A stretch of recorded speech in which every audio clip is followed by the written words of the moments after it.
ভয় দেখিয়ে তৃণমূলে যোগদান করানো হচ্ছে আইএসএফ কর্মী সমর্থকদের। এই অভিযোগে সরব হলেন আইএসএফ বিধায়ক নওশাদ সিদ্দিকী। তিনি বলছেন যে ভয় দেখিয়ে তৃণমূলে যোগদান করানো হচ্ছে আইএসএফ কর্মী সমর্থকদের।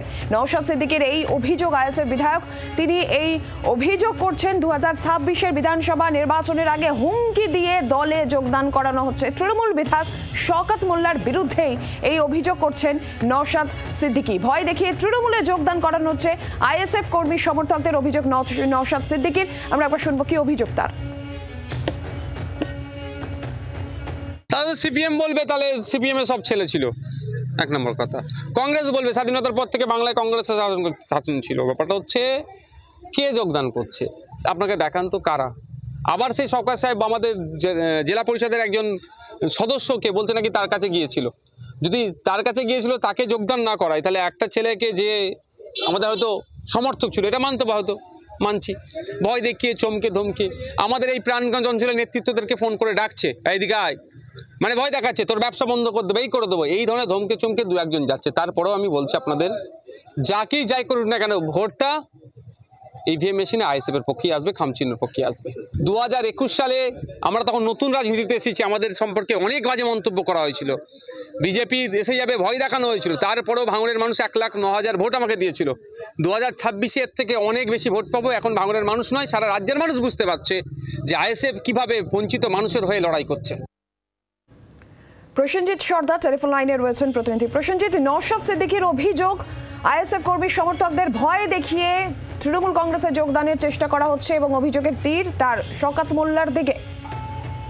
একদমই তাই। দেখো, ভাঙড়ের রাজনৈতিক যেভাবে চর্চা হচ্ছে এই 2026 বিধানসভার আগে, তাতে করে মনে করা হচ্ছে যে এর আগে যে আমরা যদি অতীতের যে ছবি দেখি সেখানে পঞ্চায়েত ভোট বা লোকসভা ভোটে যেভাবে অশান্তি হয়েছিল, গুলি চলেছিল, ঠিক তার পরিপ্রেক্ষিতে কিন্তু 2026-এও সেই অশান্তি হতে পারে বলে এখনো পর্যন্ত এলাকার সাধারণ মানুষরা তারা মনে করছে। তবে এই যে ভাঙড়ের বিধায়ক এই নওশাদ সিদ্দিকী তিনি পরিষ্কার জানিয়েছেন যে তাদের দলের সমর্থক বা যাদের কর্মীরা আছে তাদের দলে তাদেরকে ভয় দেখানো হচ্ছে, ব্যবসা যারা করে তাদেরকে ব্যবসা বন্ধ করে দেওয়ার হুমকি দিয়ে তাদেরকে তৃণমূল দলে ফেরানো হচ্ছে, এমনই কিন্তু অভিযোগ করছেন এই নওশাদ সিদ্দিকী। তিনি জানান যারাই দল ছেড়ে যারা তৃণমূল দলে যোগ দিচ্ছে সেক্ষেত্রে কিন্তু তারা দলের কোনো সক্রিয় কর্মীরা তারা দলের সমর্থন হতে পারে, তাদেরকে হয়তো জোর করে ভয় দেখিয়ে ধমক দিয়ে তাদেরকে নিয়ে যাওয়া হচ্ছে দলে, তৃণমূল দলে। সেক্ষেত্রে এলাকার যে অবজারভার আছে, ভাঙড়ের অবজারভার ক্যানিং পূর্বের বিধায়ক শওকত মোল্লা তিনি জানিয়েছেন যে ভুল করে তাদের দলের কর্মী সমর্থকরা আইএসএফে তারা ফিরে গিয়েছিল, তারা এখন ভুল করে ফিরছে দলেতে, ঘরের ছেলে ঘরে ফিরছে এবং সেখানে কোনো ভয় দেখিয়ে বা ধমক চমক দিয়ে কিন্তু তাদেরকে ফেরানো হচ্ছে না, নিজে থেকেই ফিরছে। কারণ প্রসেনজিৎ, তুমি আমাদের সঙ্গে থাকো। আমাদের সঙ্গে এই মুহূর্তে তৃণমূল বিধায়ক শওকত মোল্লা টেলিফোন লাইনে রয়েছেন। শওকত বাবু, আপনাকে একটুখানি শোনাবো যে নওশাদ সিদ্দিকী আজকে ঠিক কি অভিযোগ করছে।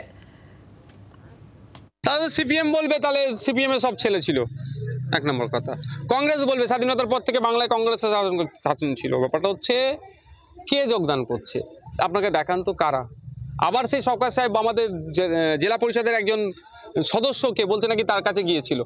যদি তার কাছে গিয়েছিল তাকে যোগদান না করায় তাহলে একটা ছেলেকে যে আমাদের হয়তো সমর্থক ছিল এটা মানতে হয়তো মানছি।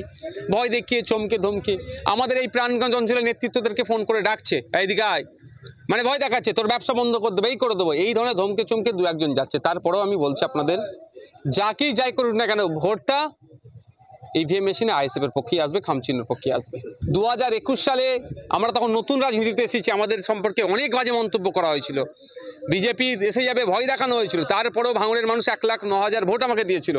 2026-এর থেকে অনেক বেশি ভোট পাবো। এখন ভাঙড়ের মানুষ নয় সারা রাজ্যের মানুষ বুঝতে পারছে যে আইএসএফ কিভাবে বঞ্চিত মানুষের হয়ে লড়াই করছে। শওকত বাবু, আপনি শুনলেন নওশাদ সিদ্দিকীর এই অভিযোগ, ভয় দেখিয়ে আইএসএফ কর্মী সমর্থকদের তৃণমূল কংগ্রেসে যোগদান করানো হচ্ছে, আপনার বিরুদ্ধে অভিযোগ হচ্ছে, কি বলবেন আপনি? দেখুন, আমি প্রথম বলি যে আসলে নওশাদ সিদ্দিকী একটু হতাশাগ্রস্ত হয়ে পড়েছে। মমতা বন্দ্যোপাধ্যায়ের উন্নয়নে সামিল হওয়ার জন্য দলে দলে আইএসএফ এর কর্মীরা নেতারা তারা আমাদের দলে সামিল হচ্ছে, তৃণমূল কংগ্রেসে সামিল হচ্ছে এবং ভাঙড়ের শুভবুদ্ধি সম্পন্ন মানুষ এইটুকু উপলব্ধি করতে পেরেছে যে আগামী দিনে সাম্প্রদায়িকতার বিরুদ্ধে যে লড়াই এবং বাংলা রক্ষা করার যে লড়াই, সেই লড়াইয়ে মূল কাণ্ডারি হলো মমতা বন্দ্যোপাধ্যায়। স্বাভাবিক কারণে কাউকে ধমকে কাউকে চমকে দলে নিয়ে আসা যায়, এই কালচার হয়তো নওশাদ সিদ্দিকীর থাকতে পারে। কেন? কারণ উনি একজন চরিত্রহীন, একজন সমাজবিরোধী নেতা, যার নেতৃত্বে এখানে 7টা খুন হয়েছে, যার নেতৃত্বে একজন মহিলা ধর্ষিতা হওয়ার পর তাকে 40 জন উকিল নিয়ে কোর্টে গিয়ে জামিন নিতে হয়। তার মুখ থেকে এ ধরনের কথা বলা খুবই স্বাভাবিক। এবং ওনাদের যে জেলা পরিষদের সদস্য, সে আমার সঙ্গে বসেছিল এবং সে একটা দাবি করেছিল তাকে যদি জেলা পরিষদের কর্মাধ্যক্ষের একটা পোস্ট দেওয়া হয় তাহলে তিনি আমাদের দলে যোগদান করবেন। কিন্তু সেখানে আমি একটা কথা বলেছিলাম যে কোনো শর্তে আমরা কাউকে দলে নিতে রাজি নই। এটা আমি চ্যালেঞ্জ করে বলছি, যদি ওর হিম্মত থাকে যে এটাকে চ্যালেঞ্জ করবেন তাহলে আমি চ্যালেঞ্জ গ্রহণ করতে প্রস্তুত। ফলে নওশাদ সিদ্দিকীর আজকের ভাঙড়ে পায়ের তলায় জমি নেই। গতকাল একটা সভা করতে এসেছিল, 15 জন লোক হচ্ছে, সুপার ফ্লপ। উনি এই ধরনের কথা বলে বাজারটাকে ধরে রাখতে চাইছেন। উনি তৈরি থাকুন, 2024-এ ওনাকে লক্ষাধিক ভোটে হারাবো, এটাই হচ্ছে আমার চ্যালেঞ্জ। এই 2026-এ লক্ষাধিক ভোটে হারাবো। আমরা 87,000 ভোটে 24-এ জিতেছি, আর 26-এ লক্ষাধিক ভোটে হারাবো, তার জন্য তৈরি থাকতে বলুন। ধন্যবাদ আপনাকে। শওকত মোল্লা, ক্যানিং পূর্বের তৃণমূল বিধায়ক, আমাদের সঙ্গে টেলিফোন লাইনে ছিলেন, যেখানে নওশাদ সিদ্দিকী তিনি অভিযোগ করছেন ভয় দেখিয়ে তৃণমূলে যোগদান করানো হচ্ছে আইএসএফ কর্মী সমর্থকদের। এই অভিযোগ নওশাদ সিদ্দিকীর 2026-এর বিধানসভা ভোটের আগে হুমকি দিয়ে দলে যোগদান করা হচ্ছে। যদিও তৃণমূল বিধায়ক শওকত মোল্লা, তার বিরুদ্ধে যখন অভিযোগ, তার প্রতিক্রিয়া আপনারা শুনলেন। তিনি বললেন যে 26-এ লক্ষাধিক ভোটে হারাবে আইএসএফকে তারা, এবং কোনো রকম ভয় দেখানোর যে অভিযোগ তার বিরুদ্ধে হচ্ছে, সেই অভিযোগ নস্যাৎ করলেন শওকত মোল্লা। বাংলার আওয়াজ, বাঙালির আবেগ, জি 24 ঘন্টা।